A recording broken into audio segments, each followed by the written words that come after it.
Sang pembisik alam Part 28 tebing langit dan bumi. Papan peringkat berubah.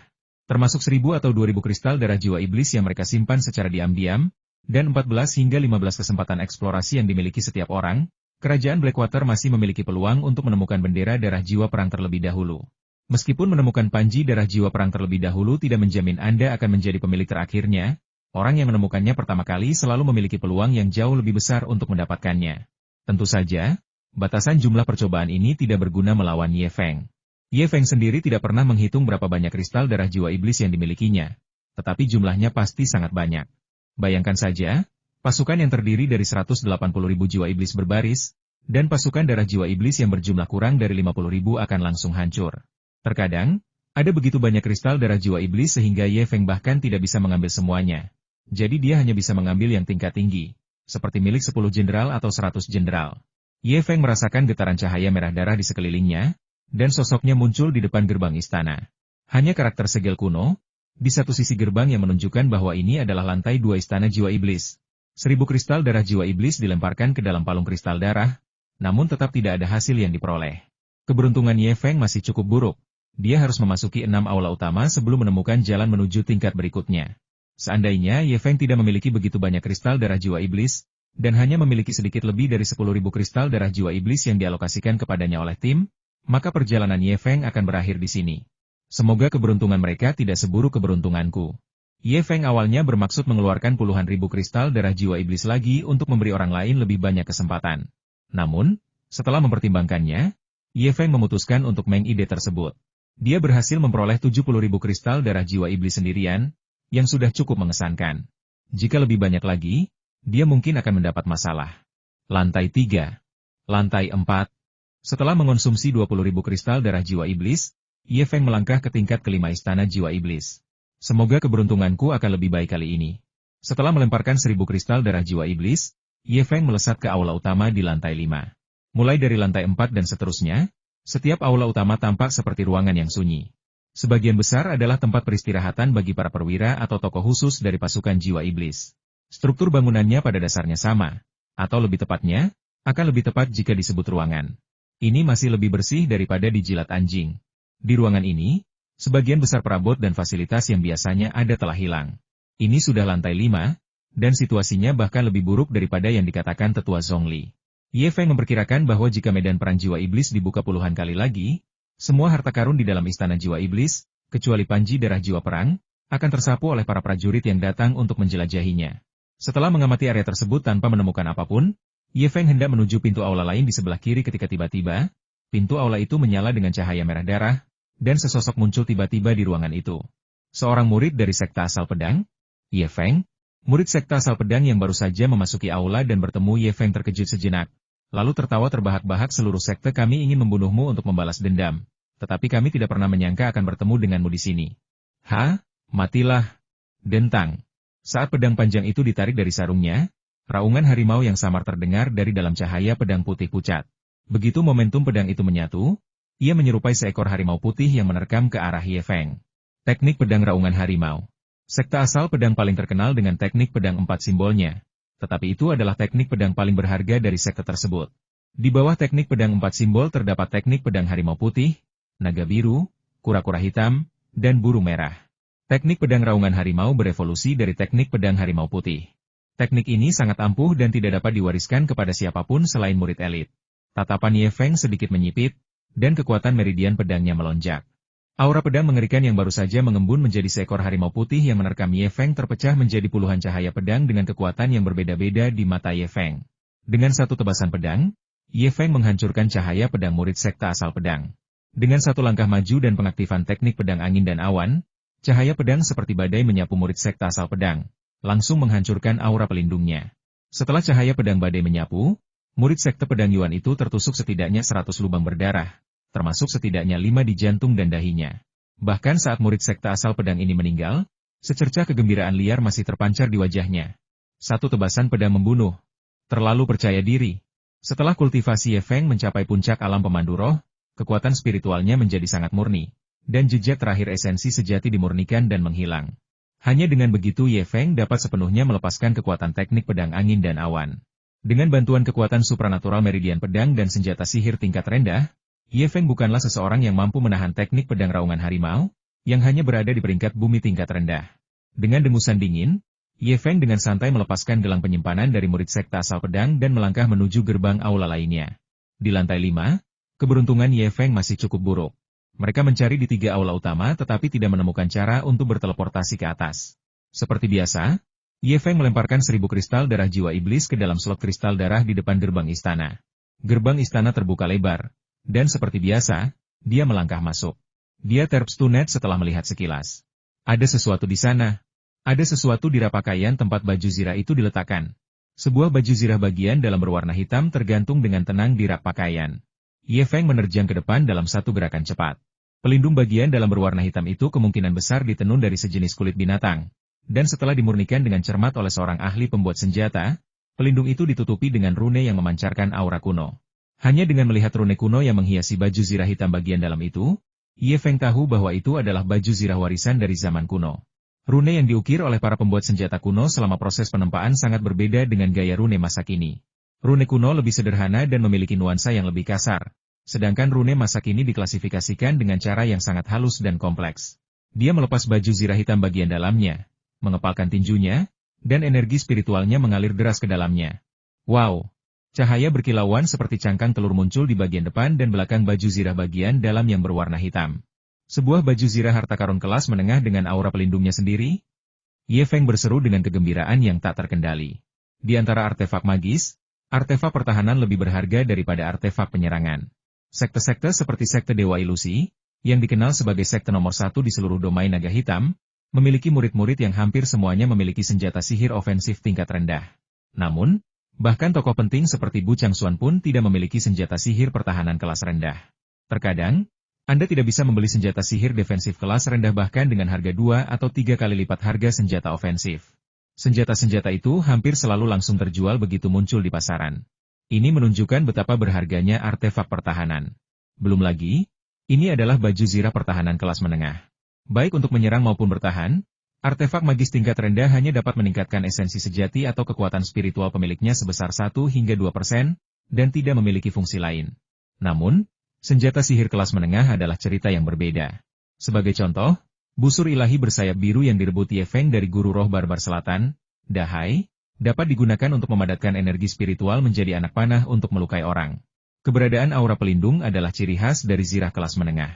Jika baju zirah tingkat menengah ini dikenakan dekat dengan tubuh, dan seseorang menyalurkan energi spiritual ke dalamnya, aura pelindung akan diperkuat di dalam dan di luar medan energi spiritual pelindung.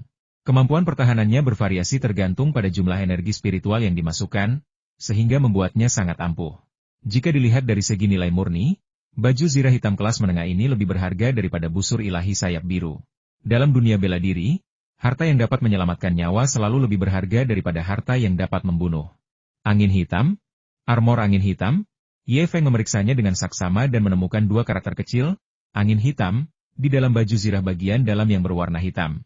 Ye Feng menduga bahwa angin hitam adalah nama pembuat senjata atau nama baju zirah kelas menengah ini. Terlepas dari siapa pemiliknya, nama baju zirah kelas menengah berwarna hitam ini adalah baju zirah angin hitam. Sekarang setelah dia mendapatkan armor angin hitam, harta karun yang dimaksudkan untuk menyelamatkan hidupnya, dia harus segera memakainya, karena siapa yang tahu bahaya apa yang mungkin dihadapi Ye Feng di dalamnya. Ye Feng segera melepas pakaian luarnya dan hendak memakainya. Wow! Tiba-tiba, cahaya merah darah menyambar di sisi lain pintu istana, dan sesosok tubuh yang sangat kekar melangkah masuk. Hampir seketika cahaya merah menyala muncul di gerbang istana, Ye Feng menyadari apa yang sedang terjadi. Ye Feng mengenakan armor angin hitam dengan kecepatan hampir maksimal. Bahkan ketika orang itu melangkah masuk, Ye Feng belum sempat mengenakan pakaian luarnya, dan langsung melihatnya beraksi. Ye Feng dari Sekte Qiyun? Baja? HMPH? Aku sarankan kau untuk dengan patuh melepas baju zirahmu dan menyerahkannya kepadaku. Namun, pendatang baru itu tidak terburu-buru untuk menyerang. Dia mundur beberapa langkah ke lorong teleportasi aula utama, sepenuhnya menghalangi jalan Ye Feng, sebelum berteriak dengan suara teredam dan menggelegar. Tidak mengherankan jika pengunjung itu bisa langsung memanggil Ye Feng dengan namanya. Ketika Ye Feng pertama kali tiba di Gunung Jiwa Iblis, tindakannya yang tiba-tiba untuk menghadapi Zheng Shuang hampir membuat para pendekar dari 5 kerajaan mengingatnya. Manusia beruang cahaya? Setelah melihat siapa orang itu, Ye Feng sedikit menyipitkan matanya. Pria ini, Siong Cahai, sesuai dengan namanya, ia sangat kekar, dengan lengan setebal 2 kali lipat lengan Ye Feng. Namun, kekar tidak selalu berarti ia kuat. Namun yang terpenting, Xiong Chahai ini, murid inti terbaik dari sekte Xuanzong kuno di kerajaan An kuno, adalah seseorang yang secara khusus diinstruksikan oleh tetua ketujuh Zhong Lijing untuk menjadi sangat kuat di antara 5 kerajaan dan tidak boleh diprovokasi. Namun, Ye Feng berani menghadapi bahkan iblis elang 6 jari Luo Jingtian, yang telah diperintahkan oleh tetua Zhong untuk dihindari dengan segala cara. Apalagi Xiong Chahai ini. HMPH, kau tahu namaku, jadi aku takkan mempersulitmu. Lepaskan baju zirah hitam ini dan berikan padaku, lalu aku akan membiarkanmu pergi. Suara manusia beruang Chahai, sedalam guntur, menggema. Reputasi, ya? Meskipun aku belum membuat nama yang ditakuti semua orang, aku sarankan kau pergi sebelum aku kehilangan kesabaran. Atau, Ye Feng tidak hanya tidak melepasnya, tetapi perlahan-lahan mengenakan kembali mantelnya, menyebabkan pupil mata Xiong Chahai tiba-tiba menyempit. Bagus sekali, saya justru lebih menyukai jawabanmu. Saya jauh lebih suka mengambilnya dengan tangan saya sendiri daripada mendapatkannya tanpa perlawanan. Mengaum. Raungan seperti binatang buas tiba-tiba keluar dari mulut manusia beruang. Chahai. Tubuh Chahai bergoyang, dan seperti harimau yang menuruni gunung, ia menyerbu ke arah Ye Feng. Meskipun penampilannya tampak canggung, Xiong Chahai sangat lincah saat bergerak. Tidak bagus. Melihat Chahai, manusia beruang, berlari ke arahnya, Ye Feng tiba-tiba teringat instruksi lain dari tetua Zhong jika kau bertemu dengan Chahai, manusia beruang, kau tidak boleh terlibat dalam pertarungan jarak dekat dengannya. Saat ini, ruangan ini, yang panjangnya tidak lebih dari 30 meter, adalah tempat yang tepat bagi beruang Chahai untuk menggunakan keahliannya. Mengaumlah, Raja Beruang merobek gunung. Chahai yang menyerupai beruang itu dikelilingi oleh semburan energi spiritual berwarna kuning tanah. Dia merentangkan tangannya, dan aliran energi spiritual mengelilinginya. Dia menerjang Ye Feng seperti beruang yang mengamuk. Kemanapun tangannya lewat, bahkan udara pun tertekan dan berderak. Tanpa ragu-ragu, Ye Feng membalas serangan itu dengan serangan berputar. Manusia beruang Chahai sangat cepat. Tepat saat Ye Feng menghunus pedangnya dan sebelum roda pedang badai terbentuk, tangan manusia beruang Chahai menghantam pedang kristal surgawi milik Ye Feng. Serangan itu tidak hanya langsung menghancurkan roda pedang badai milik Ye Feng yang masih belum terbentuk, tetapi pedang kristal surgawi di tangan Ye Feng juga seolah-olah telah dihantam oleh beban seberat jutaan pon, hampir terlempar dari tangannya. Meskipun dia tidak terlempar, selaput di tangan kanan Ye Feng, yang mencengkeram pedang, sudah retak dan berdarah, dan seluruh lengan kanannya mati rasa. Yang lebih mengejutkan Ye Feng adalah munculnya retakan pada pedang kristal surgawi. Ekspresi terkejut tiba-tiba muncul di mata Ye Feng. Pengembangan tubuh. Dia sebenarnya seorang kultivator tubuh. Barulah setelah Ye Feng sendiri bertarung melawan beruang Chahai, dia benar-benar mengerti betapa menakutkannya Chahai. Konon, pada awal mula seni bela diri, terdapat 2 aliran kultivasi spiritual dan kultivasi fisik. Kultivasi spiritual adalah metode kultivasi yang digunakan oleh Ye Feng dan lainnya yang berfokus pada peningkatan kekuatan spiritual, dan dikenal karena peningkatan tingkat kultivasinya yang pesat. Latihan fisik sangat populer di zaman kuno. Di zaman kuno, hampir semua makhluk perkasa adalah kultivator fisik. Konon, seorang kultivator fisik yang kuat dapat menghancurkan kultivator spiritual dengan satu pukulan. Namun, meskipun kultivasi fisik sangat ampuh, kultivasi ini sangat sulit dan menghabiskan banyak energi. Pada tingkat kultivasi yang sama, kultivasi fisik mengonsumsi beberapa kali, atau bahkan puluhan kali, lebih banyak sumber daya daripada kultivasi spiritual. Di zaman kuno, tumbuhan spiritual sangat melimpah seperti tanah, dan bahan-bahan langka dan berharga sangat umum seperti rumput, sehingga sumber daya kultivasi sangat berlimpah, itulah sebabnya kultivasi tubuh sangat populer. Namun, setelah puluhan ribu tahun kultivasi, bahan-bahan langka dan berharga menjadi sangat langka. Konon, beberapa sekte besar masih memiliki teknik kultivasi tubuh, tetapi sangat sedikit orang yang mempraktikannya karena kurangnya sumber daya. Oleh karena itu, saat ini, membentuk fisik yang baik adalah jalan yang sangat sulit, dan hampir tidak ada yang mempraktikannya. Namun orang di depannya, Xiong Chahai, adalah seorang kultivator tubuh.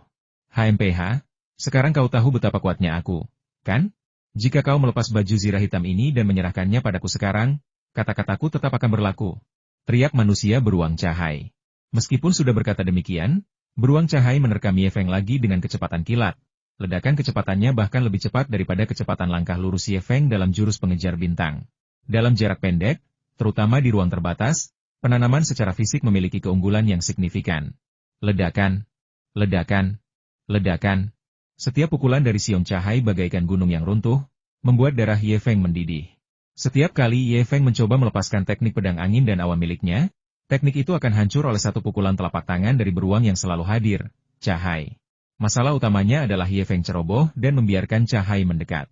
Begitu Cahai berada dalam jarak 10 meter, dia seperti lintah yang gigih, mustahil untuk disingkirkan. Jika jaraknya lebih dari 15 meter, bahkan jika Ye Feng tidak bisa membunuhnya, dia tidak akan ditekan oleh Cahai seperti sekarang.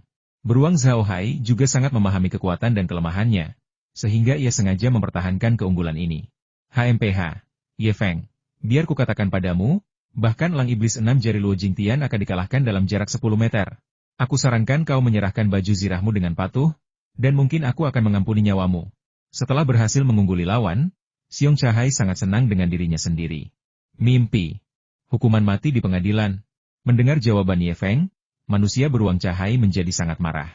Tubuhnya tiba-tiba berakselerasi, dan tubuhnya memancarkan cahaya spiritual berwarna kuning tanah, seketika memunculkan 5 sosok. Kelima sosok itu muncul bersamaan dan menerkam Ye Feng seperti beruang yang mengamuk. 5 beruang mengguncang bumi. Gerakan ini adalah teknik khas dari Cahai yang menyerupai beruang. 5 sosok, 1 nyata dan 1 ilusi, membuat lawan tidak mungkin menghindar. Akhirnya, kelima sosok tersebut menyatu menjadi satu, berubah menjadi pukulan fatal yang hanya bisa diterima musuh secara langsung. Jika serangan ini mengenai sasaran tepat, bahkan dengan armor angin hitam yang melindunginya, Ye Feng tetap akan menderita patah tulang dan robek tendon. Inilah keunggulan para kultivator tubuh. Selain kekuatan energi spiritual mereka sendiri, keunggulan terbesar mereka adalah kekuatan luar biasa yang dapat mencapai ratusan ribu kilogram. Dengan satu pukulan saja, sekuat apapun kekuatan spiritualmu, kamu akan menderita patah tulang dan tendon, atau bahkan daging dan tulangmu akan hancur menjadi bubur. Ye Feng, mati. Saat Cahai meraung, Ye Feng menebas dengan pedangnya. Seperti biasa, tepat ketika aura pedang Ye Feng belum sepenuhnya terbentuk, Cahai melesat maju dan menyerang dengan telapak tangannya, bermaksud untuk menghancurkan aura pedang Ye Feng. Kali ini, sama saja. Tiba-tiba, rasa dingin yang menusuk muncul. Udara dinginnya begitu menusuk sehingga bahkan Xiong Cahai, seorang pria yang darah dan energinya begitu kuat sehingga kebal terhadap panas dan dingin, pun menggigil. Bang! Saat tinju dan pedang mereka berbenturan, semburan cahaya abu-abu gelap muncul, seketika menyebabkan suhu di seluruh aula anjlok dan napas mereka berubah menjadi embun beku. Aura yang menyeramkan dan jahat. Teknik spiritual rahasia Ye Feng, aura beku. Patah. Pedang kristal surgawi Ye Feng terbang dari tangannya, tetapi lapisan embun beku abu-abu langsung muncul di seluruh tubuh beruang Cahai. Ah, kekuatan apa ini di tanganku? Tangan kanan makhluk mirip beruang yang menyerang pedang kristal Ye Feng Tian langsung membeku. Telapak tangannya tetap dalam posisi menyerang, tidak dapat berubah sedikit pun. Gelombang energi spiritual berwarna kuning tanah yang kuat berkelebat di tubuh manusia beruang Cahai, mengalir menuju lengan kanannya seperti gelombang pasang. Sekarang, giliran saya untuk membunuhmu. Ye Feng melepaskan semburan niat membunuh yang dingin dari ujung jarinya, menyerang Cahai yang menyerupai beruang dengan kecepatan kilat. Beruang Cahai ketakutan. Tertawa. Aura es berwarna abu putih yang disemburkan Ye Feng dari ujung jarinya menyapu area tersebut. Meskipun begitu dekat, aura itu bisa saja dihilangkan dengan satu pukulan telapak tangan. Namun, beruang Cahai tampaknya telah melihat hal yang paling menakutkan, dan ia menghindar ke belakang dengan kecepatan kilat. Saat ia menghindar, keringat dingin sudah mengalir di dahi beruang itu. Cahai. Seandainya dia sedikit lebih lambat dalam jarak pendek itu, dia pasti sudah tewas terkena tebasan pedang tersebut. Namun, ekspresi ngeri tak terhindarkan muncul di matanya. Bahkan sekarang, meskipun seluruh energi spiritualnya mengalir ke lengan kanannya yang terluka karena kedinginan, dia masih tidak merasakan apapun di lengan tersebut. Inilah yang benar-benar menakutkan Xiong Cahai. Tidak ada sensasi. Itu artinya lengan kanan. Dia adalah seorang kultivator tubuh, dan situasi itu jelas bukan yang ingin dia lihat. Dia perlu sembuh secepat mungkin. Dalam sekejap, manusia beruang Cahai mengetukkan jari kakinya dan tubuhnya melesat seperti anak panah, berubah menjadi hantu dengan kecepatan luar biasa. Saluran teleportasi di dalam aula utama tiba-tiba menyala, dan pada saat Ye Feng menerkam, sosok kekar beruang Cahai telah menghilang. Pria ini kejam dan tegas. Dia melarikan diri pada tanda-tanda masalah pertama. Baru setelah mengambil pedang Tianjing, Ye Feng punya waktu untuk menyeka keringat dingin dari dahinya. Saat pertama kali bertemu dengan kultivator tubuh langka, Ye Feng mendapati dirinya berada dalam gaya bertarung yang sama sekali berbeda dan kesulitan untuk menghadapinya. Bahkan baju besi tingkat menengah yang baru didapatnya pun tidak berguna melawan kultivator tubuh tersebut. Sama seperti baju zirah prajurit dapat melindungi dari tebasan pedang tetapi tidak dari benturan palu yang kuat. Baju zirah tingkat menengah sama sekali tidak berguna melawan kekuatan ilahi seorang kultivator tubuh. Namun, setelah beberapa kali bertukar pikiran, Ye Feng akhirnya memahami seluk-beluk bisnis tersebut. Energi spiritual khusus seperti Ki Beku adalah musuh bebuyutan para kultivator tubuh. Jika Ye Feng bertemu lagi dengan kultivator tubuh seperti manusia beruang cahaya di masa depan, dia tidak akan berada dalam keadaan menyedihkan seperti sekarang. Sayangnya, meskipun belum pernah ada yang mengunjungi aula ini, yang ditemukan hanyalah armor angin hitam. Tidak ada yang lain yang ditemukan. Meskipun ia menemukan harta karun di lantai 5, Ye Feng tidak menjelajahi seluruh lantai 5 istana jiwa iblis.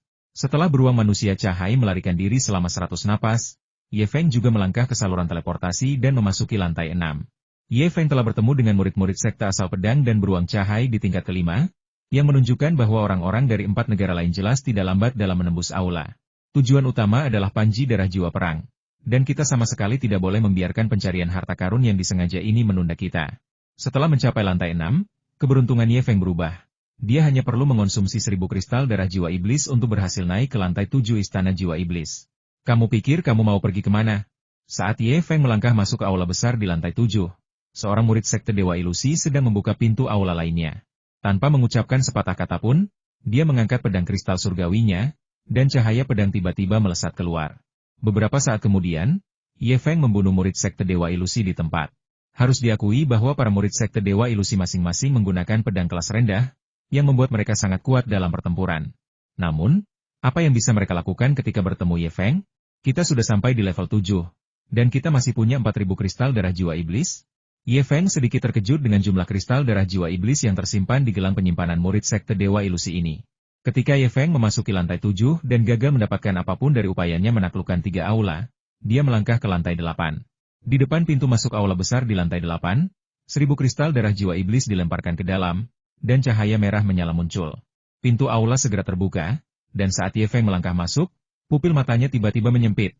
Ada harta karun di dalam aula besar ini. Di atas sebuah meja kecil, terdapat perisai cahaya berwarna merah darah. Di dalam perisai itu, sebuah jimat giok tergeletak dengan tenang. Dilihat dari penampilannya, benda itu seharusnya termasuk dalam kategori buku panduan atau teknik rahasia. Namun, aula besar ini tidak hanya berisi harta karun, tetapi juga orang-orang. Saat Ye Feng melangkah masuk, Luo Jingtian, iblis elang 6 jari, baru saja mengulurkan satu jarinya, hendak menembus perisai cahaya merah darah yang berisi jimat giok. Luo Jingtian? Ye Feng? Kebetulan sekali. Ya, sungguh kebetulan. Dilihat dari suara mereka saja, kedengarannya seperti percakapan santai antara teman lama. Tetapi sebenarnya, begitu kata-kata itu terucap, aura mereka langsung melonjak. Dentang. Pedang kristal surgawi dihunus, dan cahaya pedang seperti badai tiba-tiba melesat ke arah Luo Jingtian. Kali ini, Ye Feng mengambil inisiatif untuk menyerang. Kali ini, mari kita lihat siapa yang akan membantumu. Mati. Di tengah deru itu, teriakan elang yang keras terdengar dari Luo Jingtian. Dengan goyangan tubuhnya, seekor elang spiritual raksasa tiba-tiba muncul.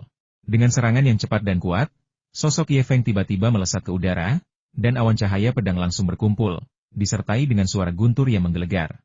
Dalam sekejap, seluruh aula tampak berubah, seolah-olah telah berubah menjadi tempat dengan awan gelap yang membayangi di atas kepala dan guntur yang bergemuruh, mencerminkan konsep awan petir unik dari angin dan awan jatuh 8 arah yang telah dipahami Ye Feng. Bendera darah jiwa pertempuran berada di lantai 9 istana jiwa iblis, dan Luo Jingtian telah muncul di lantai 8. Yang lain mungkin juga berada di lantai 8. Ye Feng cemas dan bertekad untuk merebut bendera darah jiwa pertempuran, jadi dia mengerahkan seluruh kekuatannya sejak awal. Seolah menyadari keistimewaan konsep artistik Ye Feng, Luo Jingtian, iblis elang berjari 6, mengerutkan kening dan tiba-tiba mengangkat kedua dari 62 jarinya. Gelombang energi spiritual biru meledak, dan 2 cakar elang raksasa terulur ke arah Ye Feng seperti angsa yang terkejut. Pada saat itu, Luo Jingtian, iblis elang 6 jari, menggerakkan jari keenamnya, melepaskan semburan energi spiritual biru yang mengembun menjadi 2 pedang spiritual biru, menebas ke arah Ye Feng. Ini adalah pedang cakar elang, jurus andalan dari iblis elang berjari 6. Berdengung.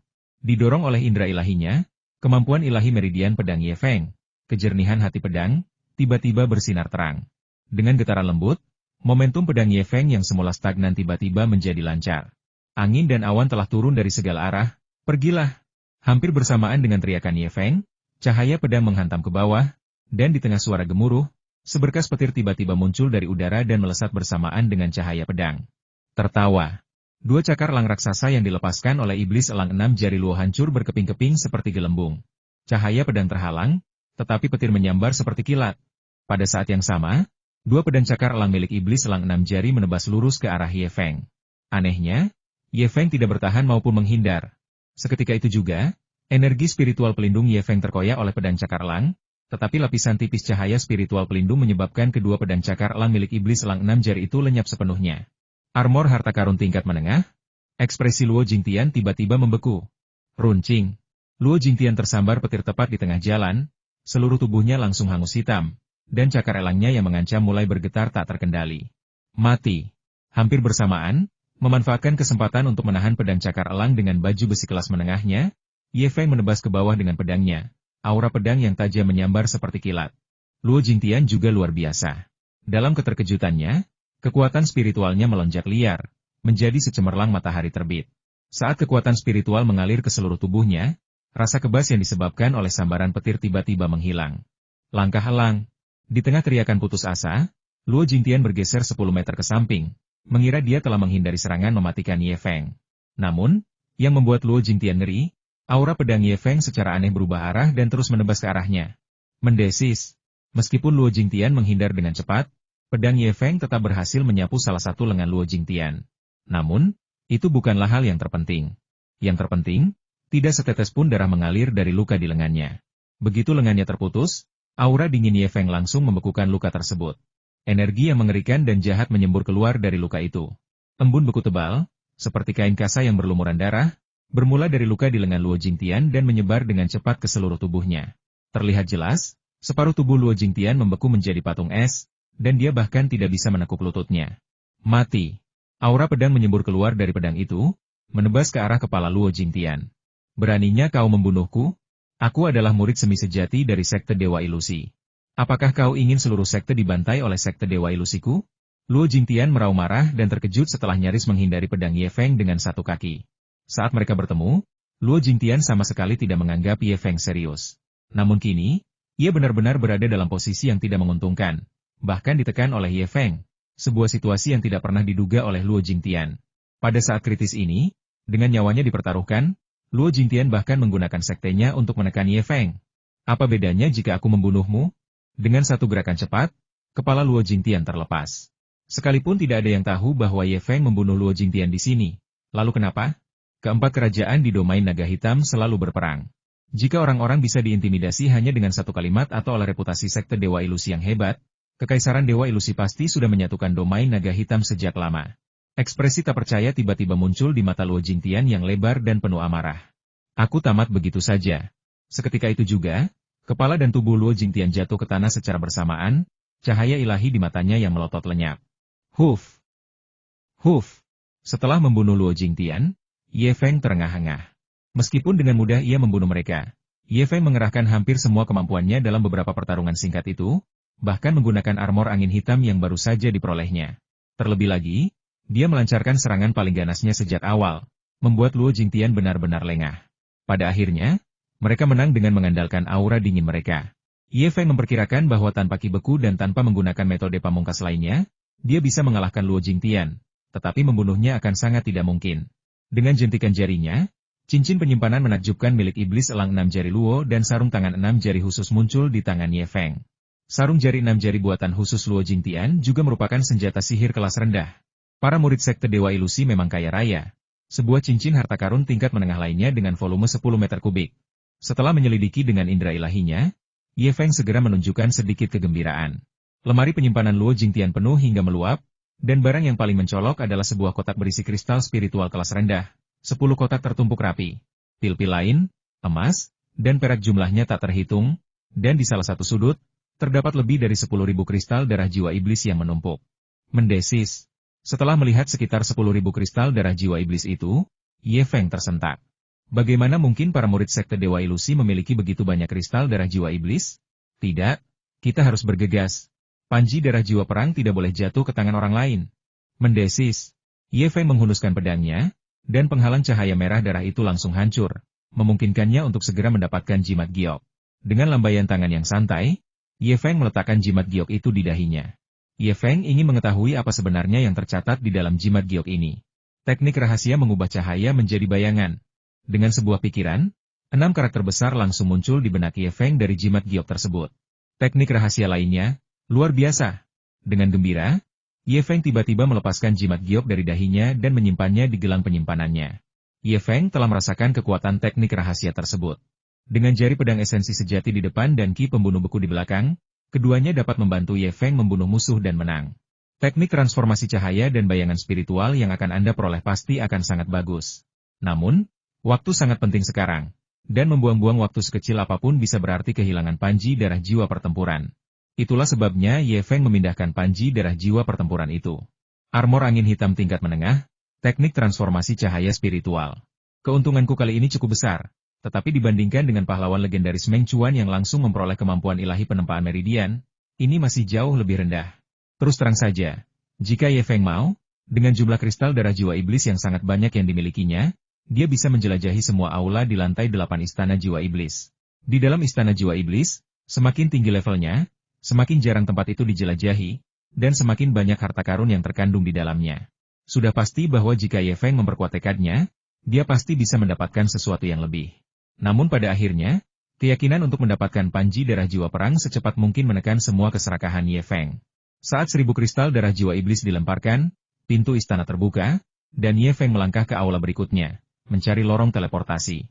Kemalangan kembali terjadi saat ini, aula jiwa iblis kedua yang dimasuki Ye Feng juga sedang ditempati. Ye Feng menjadi semakin cemas. Beberapa orang telah mencapai lantai 8.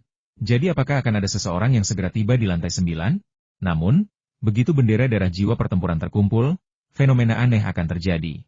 Untuk saat ini, Ye Feng masih punya waktu. Apakah kau Ye Feng dari kerajaan Blackwater? Begitu Ye Feng masuk, dia menunjukkan ekspresi waspada, tetapi pendekar bela diri yang duduk di aula utama tiba-tiba menunjukkan ekspresi gembira. Aku mengenalmu, Kakak Ye. Aku Si Liang dari kerajaan Guan. Ketika kami datang ke sini, Tetua Huo dari kerajaan Guan secara khusus menginstruksikan kami untuk hidup damai dengan kakak-kakak kami dari kerajaan Blackwater. Kerajaan Jianyuan dan suku Barbar Selatan adalah musuh bersama kita. Si Liang memiliki lidah yang manis dan banyak bicara. Tampaknya sangat ingin menyatakan aliansinya dengan Ye Feng dan yang lainnya. Ya, para tetua kita juga telah memberi instruksi kepadaku. Jangan khawatir, aku tidak akan menyerangmu. Aku akan segera pergi. Ye Feng dengan hati-hati berjalan menuju pintu batu lainnya. Namun, Si Liang tidak lagi terburu-buru. Kakak Ye, tidak, begini, setelah aku berhasil menembus tempat ini, aku kehabisan kristal darah jiwa iblis. Bisakah kakak Ye meminjamkan 1000 kristal darah jiwa iblis untuk membantuku meninggalkan tempat ini? Maaf, saya tidak punya banyak lagi. Permintaan Si Liang membuat Ye Feng terkejut. Apakah Ye Feng benar-benar sebodoh itu? Aku akan mensponsorimu dengan kristal darah jiwa iblis agar kau bisa mencoba keberuntunganmu. Jika kau cukup beruntung mencapai level 9 sebelum Ye Feng, bukankah Ye Feng akan terjebak di pintu? Sambil berbicara, Ye Feng berjalan menuju gerbang istana lainnya di seberang. Kakak Ye, mohon kasihanilah dan bantulah aku.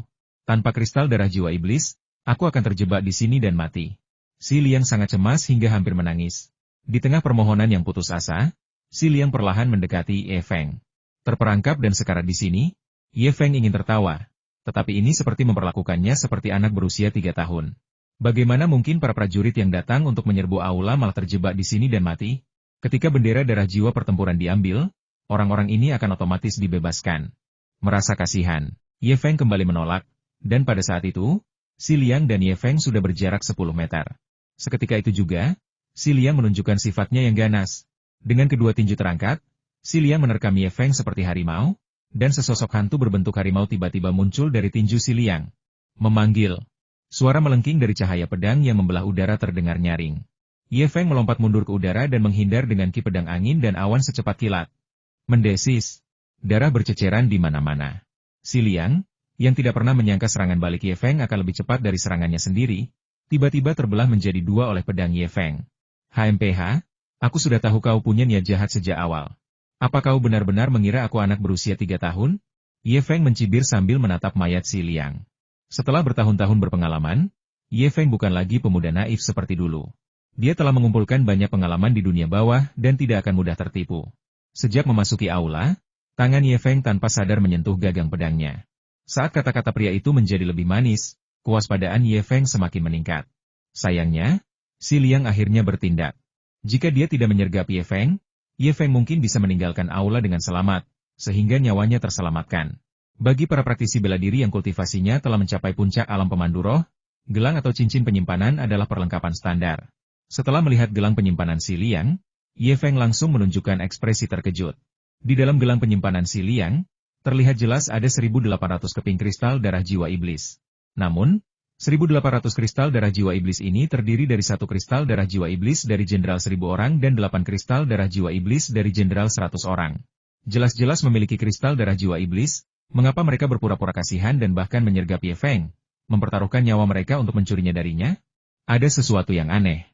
Selain itu, gelang penyimpanan Si Liang berisi sejumlah besar kristal spiritual tingkat rendah, pil, emas, dan perak. Namun, Ye Feng tidak punya waktu untuk menghitungnya saat ini. Dia memasukkan gelang penyimpanan itu ke dalam sakunya, dan 1.000 kristal darah jiwa iblis mengalir keluar saat dia melangkah maju. Kali ini, keberuntungan Ye Feng berbalik. Meskipun tidak ada keuntungan yang bisa didapat di aula yang baru dimasuki itu, terdapat portal teleportasi. Kita hampir sampai di lantai 9. Dengan penuh semangat, Ye Feng langsung melangkah ke saluran teleportasi. Setelah kilatan cahaya merah darah, yang muncul di hadapan Ye Feng bukanlah gerbang istana yang dikenalnya, melainkan sebuah platform kosong.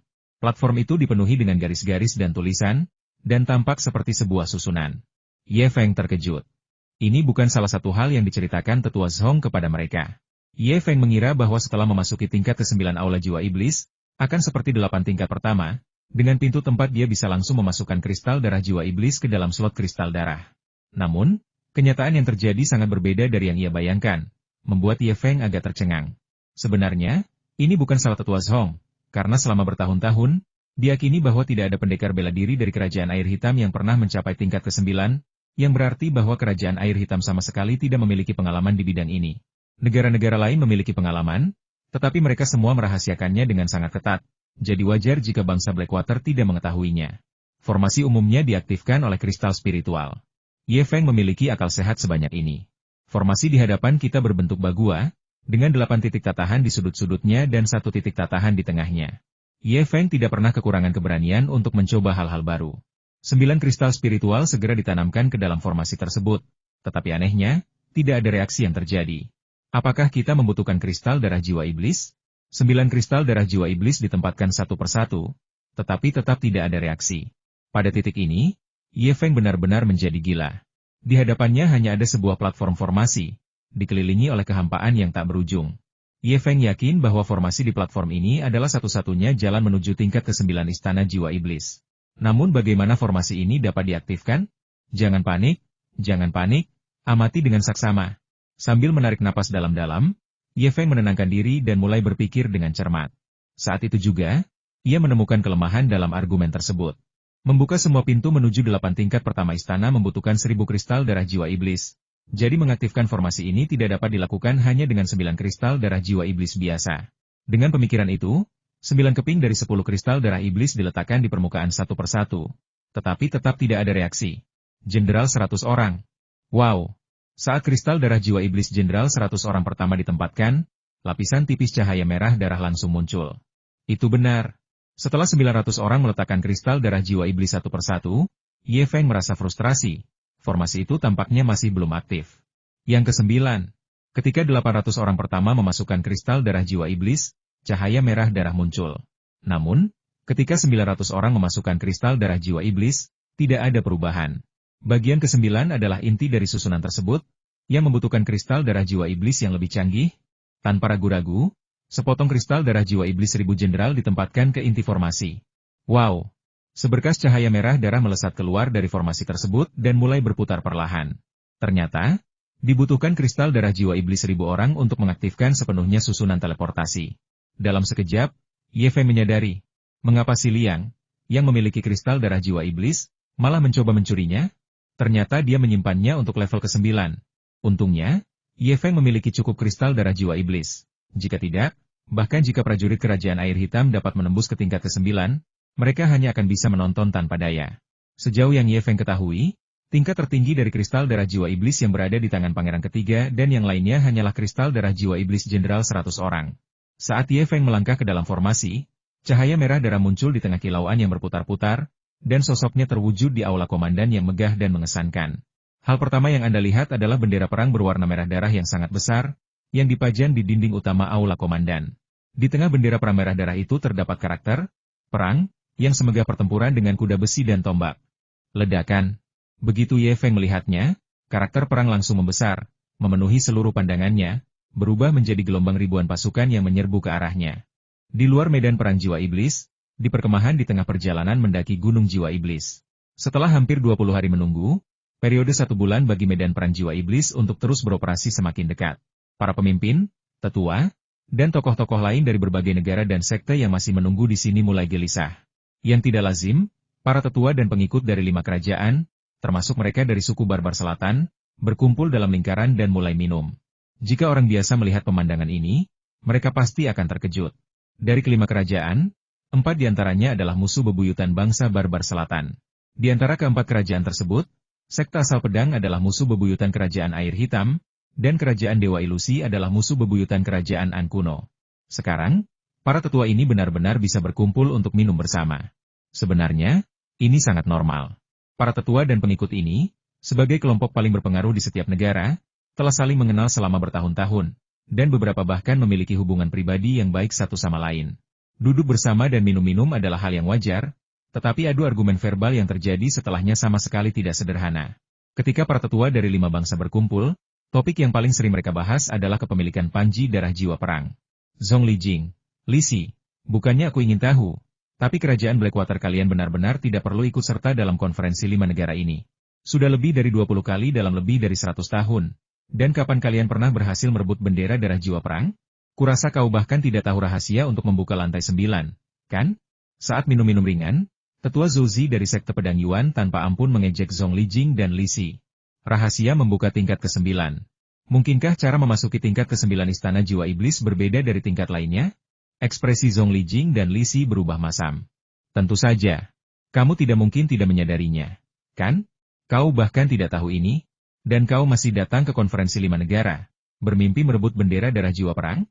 Kau hanya bermimpi. Hahaha. Tetua Yuga Obo dari sekte pedang Yuan, yang tersedap minuman kerasnya, tiba-tiba tertawa terbahak-bahak.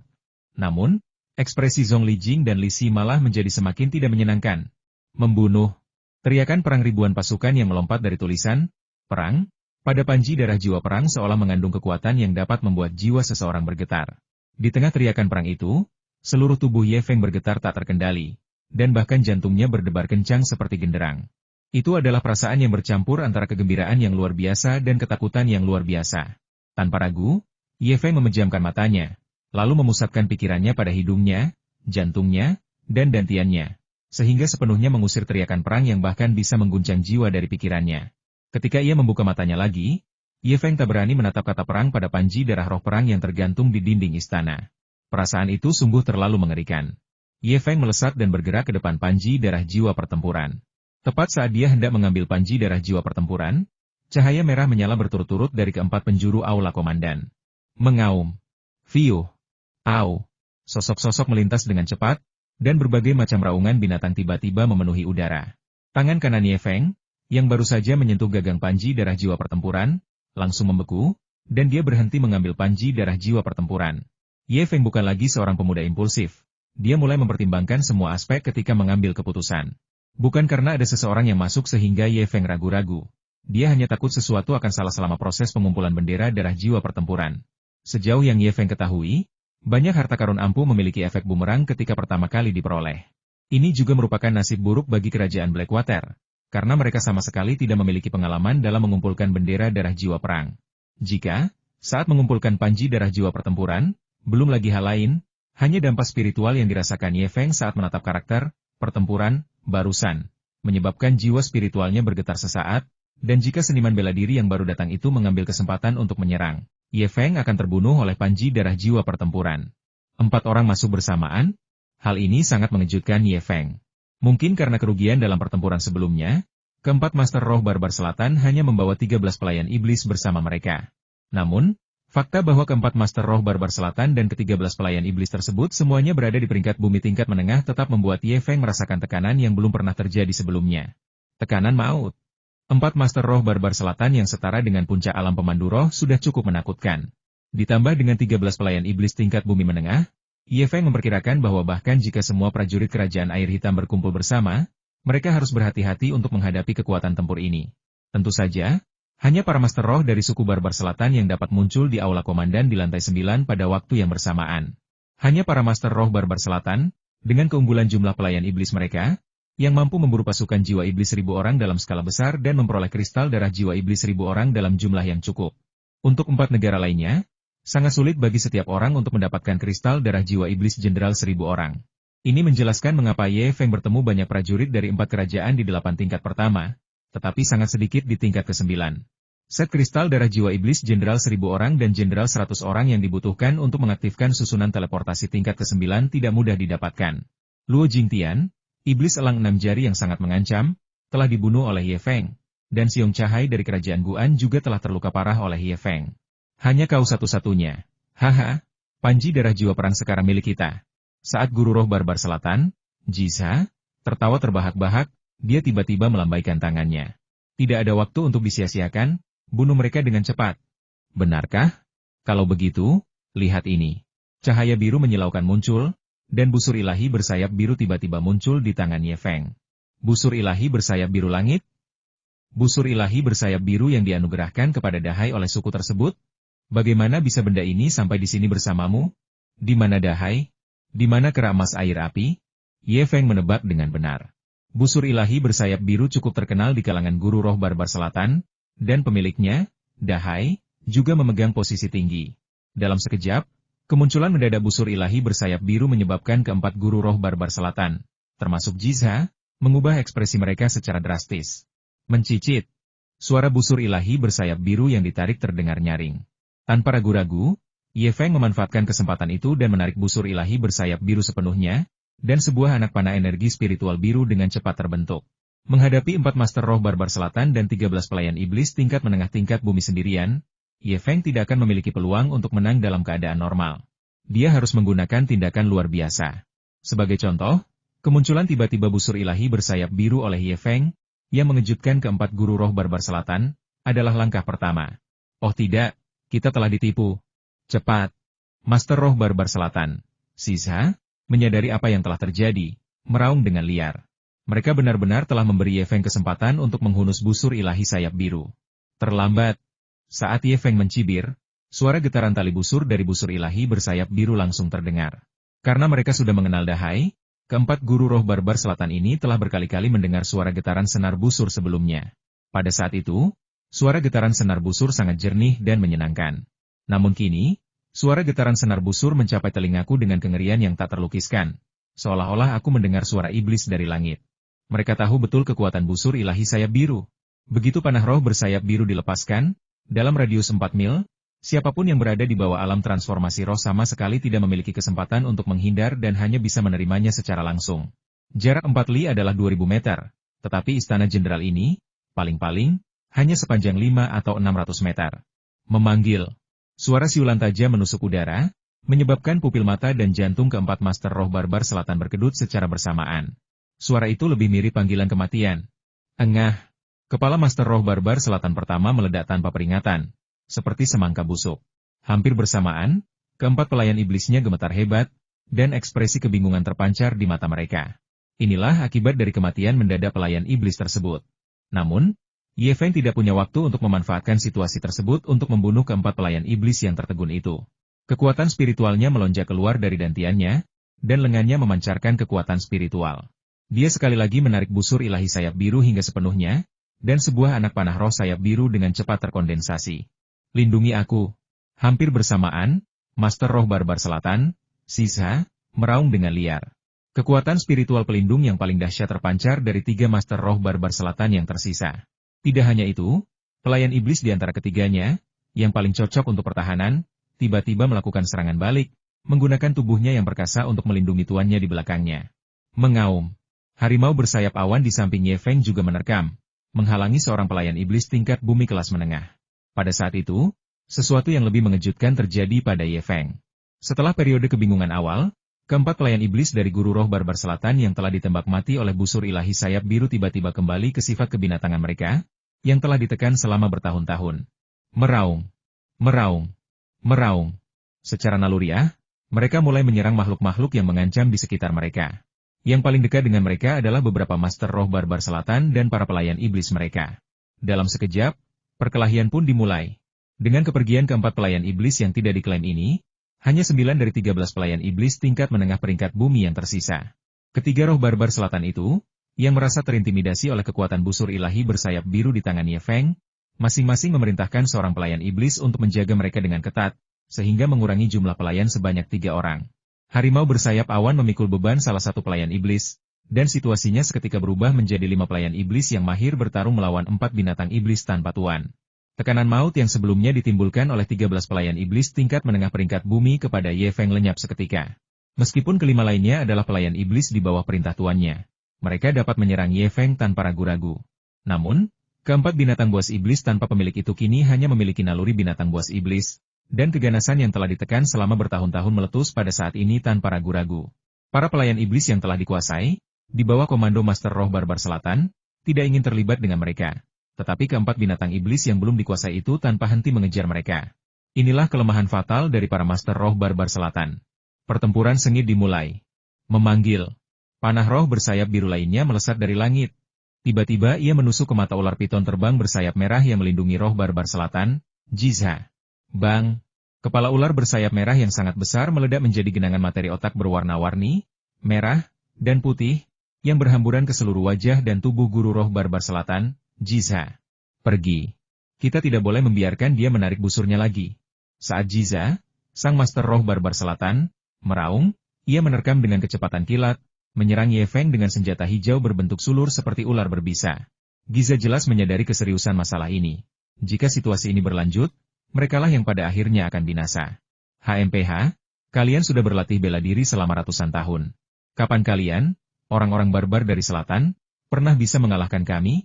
Dengan satu serangan pedang kristal surgawi, angin dan awan meraung, dan energi pedang meledak, langsung membelah senjata sulur roh barbar selatan kembali ke udara. Dalam sekejap, Ye Feng melangkah dengan langkah pengejar bintangnya, melewati pelayan iblis yang didesak oleh guru roh barbar selatan, Jizha, untuk menyerang mereka. Di tangan kirinya, jari pedang esensi sejati sepanjang 3 zhang yang terbentuk dari energi jahat abu-abu dan dingin menyembur keluar, dan dia dengan santai menebas pedang itu ke arah guru roh barbar selatan, Jizha. Udara dingin yang menusuk tulang turun dari langit, dan Jizha, sang guru roh barbar dari selatan, meskipun tercengang, tetap mengangkat sulurnya untuk menangkapnya. Jizha berhasil menangkap jari pedang esensi sejati Ye Feng, tetapi hawa dingin yang mencengangkan terpancar dari senjata rotannya dan energi spiritualnya. Separuh tubuhnya langsung mati rasa dan bahkan tertutup lapisan embun beku sesaat. Tepat ketika Jizha yakin dirinya akan binasa, 2 roh barbar selatan lainnya tiba tepat waktu untuk menyelamatkannya. Namun, Ye Feng mengambil satu langkah dengan jurus pengejar bintangnya, melewati mereka. Semburan energi pedang yang mengalir keluar, melengkung di tikungan, dan menyapu kepala guru roh barbar selatan, Jizha. Di ruang tertutup aula utama, jurus pengejar bintang Ye Feng tidak ada apa-apanya dibandingkan kultivator fisik seperti manusia beruang cahai. Namun, melawan Master Roh Barbar Selatan yang terampil dalam pelayan iblis dan binatang roh tetapi kurang memiliki keterampilan bela diri, jurus pengejar bintang Ye Feng tidak dapat diprediksi dan sulit ditangkap. Dasar bajingan, kau benar-benar membunuh Giza. Seorang pemimpin roh barbar dari selatan meraung, mengucapkan suku kata aneh dan samar tanpa terkendali. Didorong oleh suku kata aneh ini, keempat pelayan iblis dari Tuan Roh Barbar Selatan ini tampaknya telah menjadi gila, mengabaikan serangan dari binatang iblis tak bertuan lainnya, dan menerkam Ye Feng seperti orang gila. Mengaum. Raungan yang memekakan telinga, disertai dengan jeritan Roh Barbar Selatan, terdengar secara bersamaan. Ia dijatuhkan ke tanah oleh 2 dari 3 pelayan iblis milik guru Roh Barbar Selatan, Jizha, yang kini menjadi binatang iblis tanpa pemilik. Salah satu dari mereka, seekor harimau ungu biru, menggigit kepalanya hingga putus. Suara retakan itu membuat praktisi Roh Barbar Selatan terakhir yang tersisa ketakutan, dan dia menjerit ketakutan. Dalam sekejap mata, situasinya berubah drastis. Lebih dari 8 makhluk iblis tak bertuan terlibat dalam pertempuran kacau di sana. Satu-satunya Master Roh Barbar Selatan yang tersisa dengan panik mengerahkan ketiga pelayan iblisnya untuk melawan beberapa makhluk iblis tak bertuan yang menyerangnya. Wajahnya pucat pasi. Dia mungkin tidak pernah membayangkan bahwa situasi seperti itu akan terjadi, bahwa para pelayan iblis mereka yang sombong akan menjadi batu sandungan mereka atau bahkan musuh mereka. Tentu saja, ada juga monster-monster liar yang menyerang Ye Feng, tetapi harimau bersayap awan bukanlah lawan yang mudah dikalahkan. Biasanya, harimau bersayap awan akan menerkam untuk memancing serangan, dan Ye Feng dapat mengakhiri pertempuran dengan satu tebasan pedang. Beberapa saat kemudian, tangan Ye Feng benar-benar bebas, dan busur ilahi bersayap biru yang sebelumnya ia simpan muncul kembali di tangannya. Memanggil. Memanggil. Memanggil. Di tengah desingan melengking dari panah roh bersayap biru, Ye Feng menembak jatuh semua binatang buas iblis yang tak bertuan dan satu-satunya pelayan yang tersisa dari guru roh barbar selatan. Pada akhirnya, hanya Master Roh Barbar dari selatan itulah yang tersisa. Berderak, Ye Feng menarik busur ilahi sayap biru sepenuhnya sekali lagi, dan panah roh sayap biru diarahkan langsung ke guru roh barbar selatan. Aura yang terpancar dari panah roh bersayap biru menembus dahi Master Roh Barbar Selatan seperti pedang tajam, pertanda kematiannya yang akan segera datang. Pada saat itu juga, sang pemimpin roh barbar benar-benar roboh. Tidak, jangan bunuh aku. Tidak, aku tidak ingin mati. Kumohon jangan bunuh aku. Master Roh Barbar Selatan terakhir ternyata takut mati dan bahkan memohon belas kasihan. Sebuah kejadian langka yang mengejutkan Ye Feng. Situasi ini jarang terjadi. Namun, para Master Roh Barbar Selatan juga manusia. Mungkin, terkadang, mereka bahkan tidak punya kesempatan untuk memohon belas kasihan sebelum mereka tamat. Sebuah pikiran tiba-tiba terlintas di benak Ye Feng, yang jari-jarinya hendak melepaskan tali busur, namun tiba-tiba menegang karena ia langsung mendapat sebuah ide. Kau tidak ingin mati. Kalau begitu kau harus memberi alasan agar aku tidak membunuhmu, kan? Suara Ye Feng lembut namun dingin dan tajam. Bagi Master Roh Barbar Selatan, suara itu terdengar seperti suara iblis yang menyihirnya, membuatnya panik. Aku memberikanmu semua kekayaanku di sini. Ada juga senjata sihir kelas rendah yang kurebut. Master Roh Barbar Selatan benar-benar panik, dan dia sepertinya berharap bisa mencabut jantungnya untuk ditunjukkan kepada Ye Feng sebagai ganti nyawanya. Kekayaanmu? Ye Feng mencibir. Jika aku melonggarkan cengkeramanku, kau tamat. Semua kekayaanmu akan menjadi milikku. Untuk apa aku membutuhkanmu untuk memberikannya kepadaku? Aku. Sang pemimpin roh barbar dari selatan merasa cemas, tetapi tidak tahu harus berkata apa lagi. Karena tidak ada alasan, lalu, Ye Feng perlahan melonggarkan cengkeramannya pada tali busur. Saat jari-jari Ye Feng perlahan rileks, Master Roh Barbar Selatan merasa ngeri. Di matanya, jari-jari Ye Feng yang perlahan mengendur itu seperti malaikat maut yang mendekat. Tidak. Tiba-tiba, mata pemimpin roh barbar selatan yang tadinya berbicara Enge Incoheren itu berbinar sebuah rahasia tentang Panji Darah Jiwa Perang, sebuah rahasia yang pasti tidak diketahui oleh kerajaan Blackwater MU tentang Panji Darah Jiwa Perang. Sebuah rahasia? Katakan padaku. Jika aku puas, aku tidak akan membunuhmu. Jangan coba menawar. Aku tidak suka membuang waktu. Lagi pula, Panji Darah Jiwa Perang ada tepat di depanku. Daripada membuang waktu, mari kita selesaikan saja. Kata-kata Ye Feng membuat roh barbar selatan ini, yang sedang berusaha bertahan hidup, dengan bijak menutup mulutnya. Sebenarnya, ini bukan rahasia, kalian, kerajaan Blackwater, mungkin tidak tahu. Karena terburu-buru, Master Roh Barbar dari selatan ini tanpa sengaja membocorkan rahasia tersebut. Menjelaskan, sebenarnya, Panji Darah Jiwa Perang juga memiliki level yang berbeda. Nilai, ya? Inilah pengalaman yang kami peroleh setelah suku barbar selatan kami merebut Panji Darah Jiwa Perang sebanyak 6 kali. Melanjutkan, Ye Feng sedikit menurunkan busur ilahi bersayap biru, yang melegakan guru roh barbar selatan. Panji Darah Jiwa Perang yang diambil langsung dari aula komandan ini disebut Panji Darah Jiwa Perang kelas 1 oleh klan kami. Saat diaktifkan, Panji ini dapat meningkatkan kekuatan tempur semua makhluk hidup dalam jarak tertentu sebesar 20%. Setelah salah satu konferensi 5 bangsa, para pendekar spiritual di klan kami yang berpartisipasi dalam perang memiliki banyak kristal darah jiwa iblis. Mereka mencobanya dan menemukan bahwa jika mereka meletakkan kristal darah jiwa iblis di Panji Darah Jiwa Perang, Panji Darah Jiwa Perang akan menyerapnya, dan akan menyerapnya seperti jurang tanpa dasar, dan cahaya darah di atasnya akan menjadi lebih intens. 10 tahun yang lalu, suku kami merebut Panji Darah Jiwa Perang lagi, dan kami memiliki surplus kristal darah jiwa iblis yang besar, berjumlah lebih dari 100.000. Kemudian, semua 100.000 kristal darah jiwa iblis diserap oleh Panji Darah Jiwa Perang. Klan itu tercengang ketika mengetahui bahwa kekuatan Panji Darah Roh Pertempuran telah berlipat ganda, tidak hanya memperluas area pengaruhnya tetapi juga meningkatkan kekuatan tempur makhluk-makhluk dalam jangkauannya hingga 40% yang mengerikan. 40%? Angka ini mengejutkan Ye Feng. Dengan cara ini, keraguan terakhir yang tersisa tentang pertempuran Ngarai Darah Yinshan 10 tahun yang lalu telah terpecahkan. 10 tahun yang lalu, pasukan Ngarai Darah Yinshan yang berjumlah 300.000 orang disapu bersih oleh bangsa barbar selatan dalam satu malam. Meskipun mereka mendapat bantuan dari puluhan ribu binatang buas iblis dan kekuatan Panji Darah Jiwa Perang, itu tetap merupakan peristiwa yang cukup mengejutkan. Dengan dukungan Blood Banner, yang meningkatkan kekuatan tempur sebesar 40% pada level 2, rekor mengerikan ini cukup wajar. Pasukan dengan kekuatan 2.400 jin tidak memiliki keunggulan signifikan dalam pertempuran melawan pasukan dengan kekuatan 2.000 jin, tetapi pasukan dengan kekuatan 2.800 jin berpotensi membunuh dengan satu pukulan. Benar. Dibutuhkan sekitar 100.000 kristal darah jiwa iblis untuk meningkatkan panji darah jiwa pertempuran ke level 2 dan meningkatkan kekuatannya sebesar 40%. Namun, penjelajahan klan kita telah berakhir. Kita tidak memiliki cukup kristal darah jiwa iblis untuk melakukan penjelajahan. Namun, para tetua klan berspekulasi bahwa 100.000 kristal darah jiwa iblis dapat meningkatkan panji darah jiwa pertempuran ke level 2, menggandakan kekuatannya. Jika lebih banyak kristal darah jiwa iblis diinvestasikan, bisakah itu ditingkatkan ke level 3? Atau bahkan level 4? Mendesis. Ye Feng tersentak.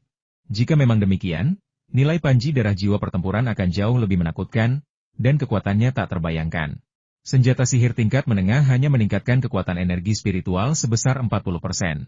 Hanya dengan berkah dari panji darah jiwa pertempuran level 2, itu setara dengan semua orang memiliki senjata sihir tingkat menengah. Apa artinya jika semua orang memiliki senjata sihir tingkat menengah? Lagi pula, bagaimana jika itu ditingkatkan ke level 3 atau bahkan level 4? Ye Feng sama sekali tidak bisa membayangkan seperti apa situasi itu nantinya. Rahasia ini seharusnya memuaskanmu sekarang, kan? Melihat Ye Feng tetap diam untuk waktu yang lama, Guru Roh Barbar Selatan bertanya dengan hati-hati. Tidak buruk. Aku datang untuk bertanya, apakah ada pantangan dalam mengumpulkan panji darah jiwa perang ini? Ya, ketika kamu mengumpulkan panji darah jiwa pertempuran, jiwamu akan terpengaruh oleh jiwa iblis di dalamnya, menyebabkanmu jatuh ke dalam keadaan getaran jiwa. Tergantung pada kekuatan jiwamu, keadaan getaran jiwa ini dapat berlangsung dari 10 hingga 100 napas. Mungkin karena Ye Feng yakin dengan rahasianya dan merasa ada harapan untuk bertahan hidup, Master Roh Barbar Selatan ini langsung menceritakan seluruh kisahnya dalam satu tarikan napas. Baru setelah mengungkapkannya, dia menyadari ada sesuatu yang salah. Jika dia tidak menceritakannya dan menggunakannya dengan bijak, sepertinya kehati-hatianku benar. Jika aku buru-buru mengambil bendera darah jiwa pertempuran barusan, guncangan jiwa setidaknya 10 hembusan napas sudah cukup untuk membunuhku puluhan kali. Ye Feng memperhatikan ekspresi di wajah Roh Barbar Selatan itu. Bisakah aku berjalan sekarang? Tanya orang barbar itu dengan hati-hati. Ayo pergi. Ye Feng melambaikan tangannya dan meletakkan busur ilahi bersayap biru sepenuhnya. Roh Barbar Selatan itu tak bisa menyembunyikan kegembiraan karena lolos dari kematian di wajahnya. Namun ia tetap waspada menatap Ye Feng dan perlahan mundur menuju saluran teleportasi. Takut Ye Feng akan berubah pikiran. Tepat ketika dia hendak berbalik dan melarikan diri dari saluran teleportasi, harimau bersayap awan, yang sudah bersiap, menerkam dengan kecepatan kilat. Dengan raungan, kepala Master Roh Barbar Selatan hancur oleh harimau bersayap awan. Aku bilang aku tidak akan membunuhmu, tapi itu tidak berarti anak kucing itu tidak akan membunuhmu. Ye Feng memberikan alasan yang lemah untuk mengingkari janjinya. Pada titik ini, membiarkan seorang ahli roh dari suku Barbar Selatan melarikan diri hanya akan mempersulit keadaan bagi Ye Feng. Ye Feng memperkirakan bahwa akan sangat mudah bagi setiap prajurit roh di suku Barbar Selatan untuk memperoleh satu set kristal darah jiwa iblis tingkat Centurion. Hal ini juga dikonfirmasi dalam cincin penyimpanan keempat Master Roh Barbar Selatan. Roh-roh Barbar Selatan ini tidak memiliki barang berharga lainnya, tetapi keempatnya masih memiliki total 60.000 kristal darah jiwa iblis. Kemampuan Master Roh Barbar Selatan untuk mendapatkan kristal darah jiwa iblis dengan banyak pelayan iblisnya sudah jelas. Namun, ini juga membuktikan kebenaran rahasia yang disebutkan Master Roh Barbar Selatan sebelumnya. Seandainya bukan karena peningkatan panji darah jiwa perang, mereka tidak akan bersusah payah mengumpulkan kristal darah jiwa iblis dalam jumlah yang sangat besar. Setelah pembersihan yang tergesa-gesa, meninggalkan kucing harimau bersayap awan untuk menikmati bangkai lezat yang berserakan di tanah, Ye Feng memandang panji darah jiwa pertempuran yang tergantung di dinding istana dan tiba-tiba merasa bimbang. Sensasi mengguncang jiwa yang terjadi dalam 10 hingga 100 tarikan napas selama penyerapan adalah hal yang menakutkan. Jika ia kurang beruntung, Ye Feng akan langsung mengaku. Seorang seniman bela diri tingkat puncak alam induksi roh biasanya bisa dihentikan oleh Yun Yihu selama 10, 20, atau bahkan 30 tarikan napas. Namun, jika yang masuk adalah seseorang seperti manusia beruang cahaya, Yun Yihu mungkin bahkan tidak bisa menghentikannya selama 1 tarikan napas pun. Ye Feng memperkirakan bahwa seiring berjalannya waktu, semakin banyak pendekar bela diri yang akan mencapai lantai 9 dan memasuki aula komandan. Bagaimana cara mengumpulkan bendera darah jiwa pertempuran dengan aman adalah masalah besar. Waktu berlalu perlahan, tetapi tidak ada jaminan bahwa sosok berpengaruh tidak akan masuk kapan saja. Tiba-tiba, tatapan Ye Feng menjadi tajam setelah beberapa saat merenung.